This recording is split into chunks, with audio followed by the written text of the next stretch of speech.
Good morning students. Sanskrit में व्याकरण आज से हम शुरू कर रहे हैं। सबसे पहले हम पढ़ेंगे संधि। तो सबसे पहले देखिए संधि की डेफिनेशन। संधि होती क्या है ना। जब दो शब्द पास पास आते हैं तो पहले शब्द का अंतिम वर्ण और दूसरे शब्द का प्रथम वर्ण दोनों में जब परिवर्तन होता है तो उसे हम संधि कहते हैं। यानी कि जब दो शब्द होते हैं है ना, उसका अंतिम वर्ण और दूसरे शब्द का पहला वर्ण में जब कोई परिवर्तन होता है तो उसे हम संधि कहते हैं। संधि जो है वो तीन प्रकार की होती है: स्वर संधि, व्यंजन संधि और विसर्ग संधि। स्वर संधि को हम अच संधि भी बोलते हैं, व्यंजन संधि को हल संधि भी बोलते हैं। अब सबसे पहले जो संधि आती है वो है स्वर संधि। स्वर संधि के जो हैं वो 6 भेद हैं।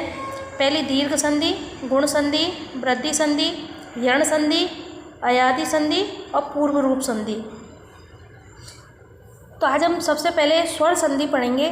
स्वर संधि के जो 5 भेद हैं, 6 भेद है ना, तो उसको हम आज पढ़ेंगे। दीर्घ संधि सबसे पहले आता है दीर्घ संधि। दीर्घ का मतलब होता है बड़ा। जब ह्रस्व या दीर्घ, ह्रस्व में छोटा और दीर्घ यानी बड़ा है ना, जब अ आ ई उ के बाद यानी कि स्वर है ना के बाद वही वर्ण हो तो पूर्व यानी पहले और पर यानी बाद में दोनों के स्थान पर दीर्घ आदेश हो जाता है। यानी कि जब चाहे तो वो छोटा वर्ण हो या बड़ा वर्ण हो, वो ये सारे स्वर होने चाहिए है ना, तो उसके वो स्थान पर पहले और बाद में दोनों में वही आदेश हो जाता है। जैसे राम प्लस अवतार, तो माँ में से क्या निकला आ और अ, तो दोनों को क्या आदेश हो जाएगा, आ आदेश हो जाएगा। इसी प्रकार से सतीश, ती में से ई निकली और इधर बड़ी ई है तो ई प्लस ई मिलके बड़ी ई हो जाएगी। गुरु प्लस उपदेश है ना, तो इसमें से ऊ निकला और इसमें से ऊ, तो इसको बड़ा आदेश यानी ऊ गुरु उपदेश हो जाता है। अर्थात दीर्घ संधि में जब चाहे छोटा वर्ण हो चाहे बड़ा वर्ण हो, लेकिन उसको पूर्व में हमेशा दीर्घ आदेश ही, दीर्घ मीन्स बड़ा आदेश होगा। फिर आता है गुण संधि। गुण संधि के में यदि ह्रस्व या दीर्घ के बाद यानी कि छोटे या बड़े के बाद कोई भी स्वर हो, ई उ हो, तो उसके स्थान पर ए ओ अर और अल आदेश हो जाता है। जैसे देव प्लस इंद्र, तो देव में से क्या निकला आ और ई, तो इसको ए हो जाएगा देवेंद्र है ना। उसी प्रकार से महा प्लस उदय महोदय, तो महा में से क्या निकला आ और ऊ, आ और ऊ को ओ आदेश हो जाएगा। उसी प्रकार से राजर्षि, राजा प्लस ऋषि राजर्षि, तो आ प्लस री, तो अर आदेश हो जाएगा। ठीक है। दीर्घ में क्या होगा, दोनों मिलकर के दीर्घ आदेश हो जाएगा।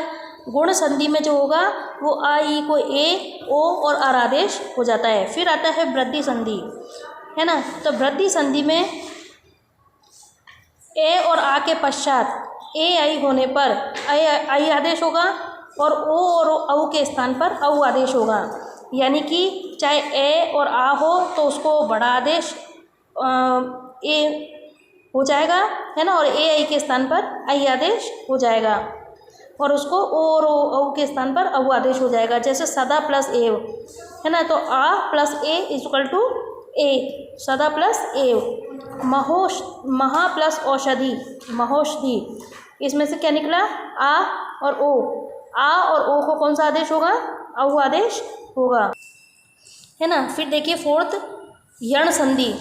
ह्रस्व या दीर्घ, ह्रस्व यानी छोटा या बड़ा, ई उ री और लिरी के बाद अगर कोई भी असमान स्वर हो तो उसके बाद य र ल और व आदेश हो जाता है। यण संधि में हमेशा य र ल व आदेश ही होगा। जैसे अति प्लस अंत, तो ई और असमान स्वर कोई भी हो, कोई ज़रूरी नहीं है कि उसी का कोई स्वर हो है ना, तो ई प्लस आ, इसको यह आदेश हो जाएगा।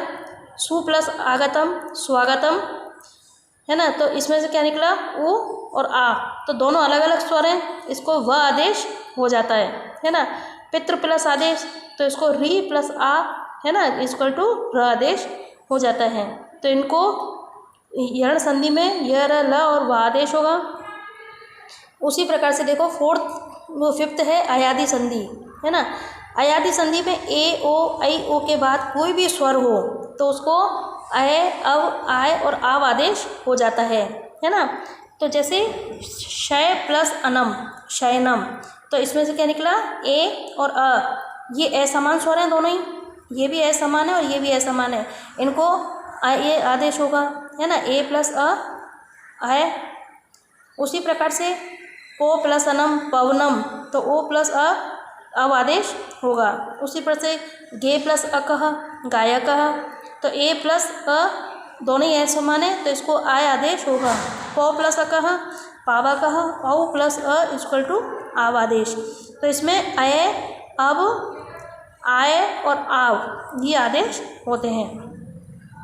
फिर आता है पूर्व रूप संधि। यदि पद के अंत में ए और ओ हो तो अ हो जाता है, और अय के स्थान पर हमेशा अवग्रह, ये जो चिन्ह होता है ये अवग्रह का चिन्ह होता है ना, ये आदेश होगा। जैसे हरे प्लस अब हरय, है ना, ग्रामे प्लस अस्मिन ग्रामे अस्मिन, तो बीच में जो ये शब्द होता है ये अवग्रह इसको कहते हैं। इस प्रकार से आपकी स्वर संधि ये है, स्वर संधि के 5 हैं, है ना। तो ये आज आपने पढ़े, इसको आप कॉपी के अंदर कीजिए।